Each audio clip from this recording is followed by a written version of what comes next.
Medicover cancer institute Hyderabad. So మా దగ్గర 2 successful cases అయ్యాయి. సో వారి నుంచి మన డాక్టర్స్ ఇప్పుడు వివరిస్తారు. హలో అండి, at Medicover Hospitals Hitech City branch. So ఈరోజు మనం మాట్లాడుకోబోయేటువంటి ఒక సక్సెస్ఫుల్ స్టోరీ అని చెప్పవచ్చు డెఫినెట్గా.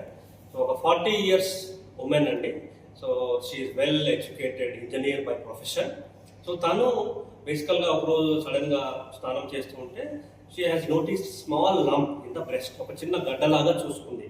సో ఈ పాయింట్ ఎందుకు చెప్తున్నాను, వెరీ ఇంపార్టెంట్. ఎందుకంటే చాలామంది యంగ్ ఏజ్లో ఉన్నటువంటి మహిళలు గడ్డ చూసుకోగానే మనకి ఈ ఏజ్లో క్యాన్సర్ వచ్చే అవకాశం ఉండకపోవచ్చు, నార్మల్ కండిషన్ కావచ్చు అని ఆలోచించడానికి అవకాశం ఎక్కువగా ఉంటుంది. బట్ తను అలా నిర్లక్ష్యం చేయకుండా వెంబటే as soon as she noticed a breast lump immediately తను నన్ను కన్సల్ట్ కావడం జరిగింది.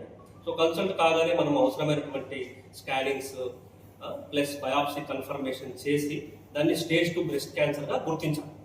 సో అందులో భాగంగానే కొన్ని రిక్వైర్డ్ మ్యాండేటరీ టెస్ట్ ఉంటాయి. దానిలో భాగంగా ఈఆర్ అంటే oestrogen receptor, post progesterone receptor and HER two receptor test కూడా చేయడం జరిగింది. So she turned out to be ER positive disease and HER two negative disease.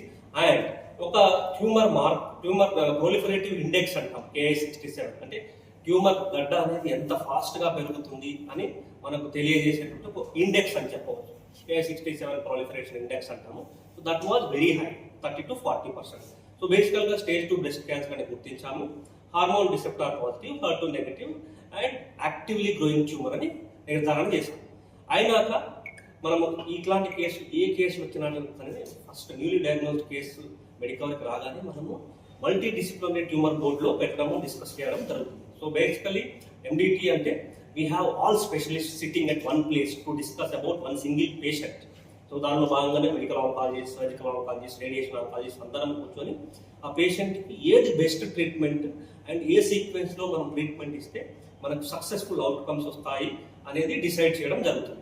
So దానిలో భాగంగానే తనకి బ్రెస్ట్ కన్జర్వేషన్ సర్జరీ అంటే లంపెక్టమీ చేశాము, ఫాలోడ్ బై కీమోథెరపీ 8 sittings ఇచ్చాము and breast conservation surgery చేశాము కాబట్టి అండ్ అడ్జువెంట్ రేడియేషన్ కూడా ఇచ్చాము. సో ఇంతకుముందు మనం అనుకున్నట్టుగా తనది హార్మోన్ రిసెప్టార్ పాజిటివ్ డిసీజ్ కాబట్టి తనకి and she is a premenopausal young 40 years old. So ఇవన్నీ ఫ్యాక్టర్స్ దృష్టిలో పెట్టుకొని తనకి మనము long term hormonal therapy plus monthly ovarian suppression injections of buserelin అనేది గత కొన్ని సంవత్సరాలుగా ఇస్తున్నాం. సో దీనివల్ల బెనిఫిట్ ఏంటంటే మనము క్యాన్సర్ను కంట్రోల్గా ఉంచగలిగాము ఇన్ని సంవత్సరాలు and she successfully cured of breast cancer. So అసలు what is more important inspiring from this lady is she is a marathon runner. So even treatment ముందు కానీ ట్రీట్మెంట్ టైంలో కానీ ఈవెన్ ఇప్పుడు కూడా తను 10 kilometers మ్యారథాన్ రన్నర్ సక్సెస్ఫుల్గా కంప్లీట్ చేయగలుగుతుంది and she is a winner in some marathon running games also. So it is really a successful inspiring story.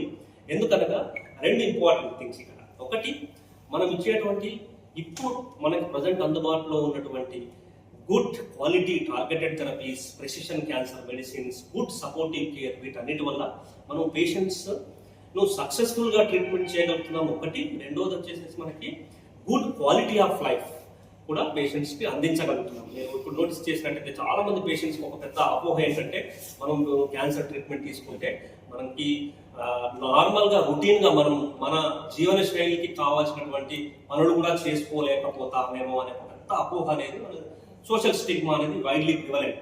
But ఇక్కడ మనం చూసుకున్నట్టయితే she is a marathon runner, 10 kilometers in one stretch